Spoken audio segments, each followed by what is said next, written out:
उत्तर प्रदेश के कानपुर नगर में नमामि गंगे प्रोजेक्ट अपने आंसू बहाने पर मजबूर है। ज्योति बाबा ने कहा कि नमामि गंगे प्रोजेक्ट अपने आंसू बहाने पर मजबूर है। नमामि गंगे प्रोजेक्ट के अंतर्गत गंगा प्रदूषण मुक्ति के लिए गंभीर प्रयास किए गए, लेकिन घाटों पर बने विद्युत शौचालय गृह अगले 50 सालों की जरूरत की संख्या के आधार पर नहीं बने हैं। आइए हमारे संवाददाता के साथ आपको दिखाते हैं ये विशेष रिपोर्ट, और ज्योति बाबा ने क्या कहा आपको ये भी सुनाते हैं।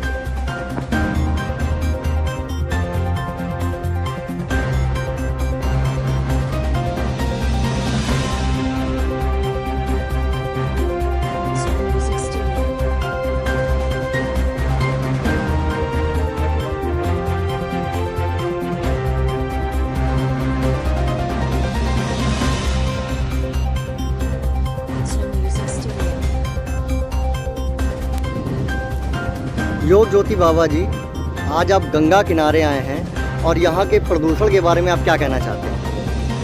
मैं अंतर्राष्ट्रीय नशा मुक्त अभियान का प्रमुख योग गुरु ज्योति बाबा आपके चैनल के माध्यम से देखने वाले सभी भैया बहनों को बहुत बहुत नमन करता हूँ। आज मेरा गंगा के तट भगवत दास घाट पर आना हुआ है।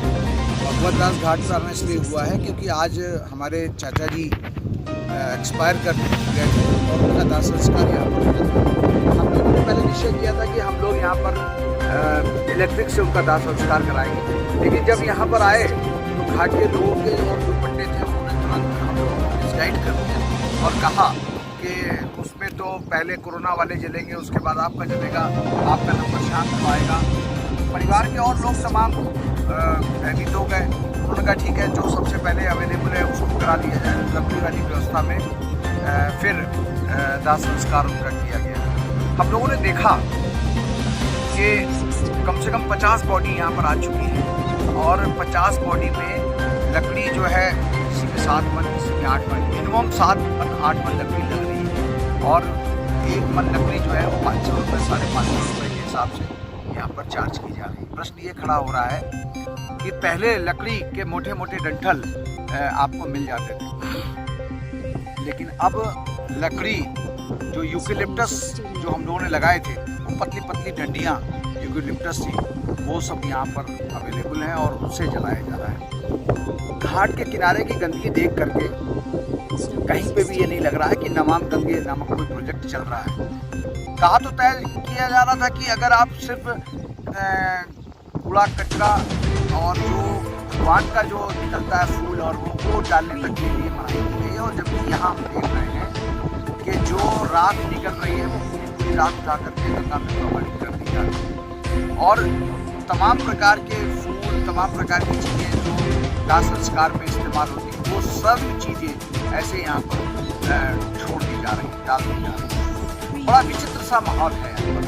तो प्रश्न ये खड़ा हो रहा है कि नमामि गंगे जो प्रोजेक्ट है वो सफल कैसे होगा। ना यहाँ पर प्रॉपर नमामि गंगे प्रोजेक्ट के अंतर्गत हमें कोई यहाँ पे कर्मचारी दिखाई पड़ रहे हैं जो लोगों को जागरूक करें, लोगों को बताएं। प्लास्टिक का धुरंधर तरीके से इस्तेमाल हो रहा है। अब प्रश्न ये खड़ा हो रहा है कि हम कैसे मान लें कि नमामि गंगे प्रोजेक्ट के अंतर्गत गंगा शुद्धिकरण के तहत काम होगा। गंगा के किनारे की जो स्थितियाँ हम लोगों ने देखी वो हम लोगों ने अभी रिकॉर्ड करी हैं, वो आप लोग चैनल के माध्यम से देखेंगे कैसे, मतलब किस तरीके से वहाँ पर कूड़ा कचरा सब इकट्ठा पड़ा है और सारे जो दाह संस्कार है वैसे की सामग्री है वो वैसे।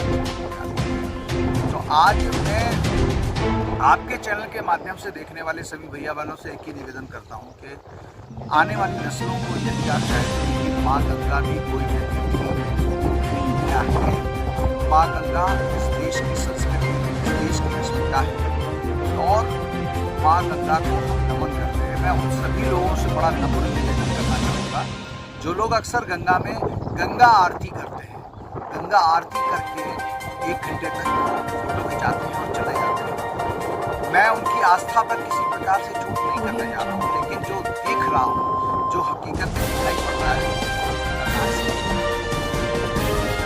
घाटों पर अगर नमामि गंगे प्रोजेक्ट के अंतर्गत माँ गंगा को शुद्धिकरण करना है तो कम से कम जो 1 दाह संस्कार विद्युत का है, कम से कम 5 विद्युत दाह संस्कार यहाँ पर होने चाहिए, ताकि लोग आकर के सीधे विद्युत वाले में कर सकें, ताकि जो लकड़ी एक तो है नहीं, पेड़ पौधे सब कटते जा रहे हैं। हम देख रहे हैं 4-4 साल 5-5 साल के पौधे काट करके, पेड़ काट करके उनकी लकड़ियाँ यहाँ पर बेची जा रही है। प्रश्न ये खड़ा हो रहा है कि अभी तो 5 साल में काट रहे हैं और आप लगाने के लिए हम सक्षम हो नहीं पा रहे हैं, तो ये लकड़ी आएगी कहाँ से? और हमारे संस्कारों में ये कहा गया है कि जब तक लकड़ी से नहीं जलाएंगे तब तक वो शुद्ध नहीं होगा, तब तक वो सीधे मोक्ष नहीं मिलेगा, तब तक वो स्वर्ग नहीं पहुँचेंगे। इस प्रकार की भ्रांतियों को कहीं ना कहीं हमें तोड़ना होगा, खत्म करना होगा, क्योंकि अग्नि अग्नि होती है, चाहे वो इलेक्ट्रिक की अग्नि हो और चाहे वो लकड़ी की अग्नि हो, क्योंकि अगर दोनों जलाती हैं इसका मतलब दोनों एक है।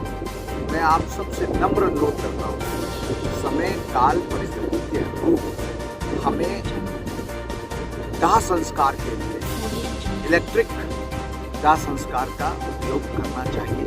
यही समय की मांग है, यही समय की आवश्यकता है। और यदि हम ऐसा करते हैं तो माँ गंगा को स्वच्छ, सुंदर और साफ बनाने में अपनी भूमिका हम बढ़ा सकते हैं। माँ गंगा को यदि हम प्रेम करते हैं, माँ गंगा को स्नेह करते हैं, माँ गंगा की आरती उतारते हैं, तो यदि माँ गंगा की आरती उतारते हैं, माँ गंगा को प्रेम करते हैं, माँ गंगा को स्नेह करते हैं, माँ गंगा की गोद में जम करके आपने खेला है, आपके पूर्वजों ने इसी माँ गंगा की गोद में रह करके न जाने क्या क्या प्रयोजन हम लोगों ने किए हैं। गंगा के तटों पे लगने वाले मेले अब करीब करीब खत्म से हो गए हैं। वो मेले कहाँ चले गए? क्योंकि अब वो धार नहीं रही, गंगा किनारे घाटों पे नहीं रही। परिणाम स्वरूप धीरे धीरे करके जो गंगा प्रेमी थे, गंगा भक्त थे, वो आना धीरे धीरे करके गंगा कम हो गया। परिणाम स्वरूप गंगा सिकुड़ती चली गई, मैली होती चली गई, गंदी होती चली गई। आज उनके पूर्व रूप में लाने की जिम्मेदारी हम सब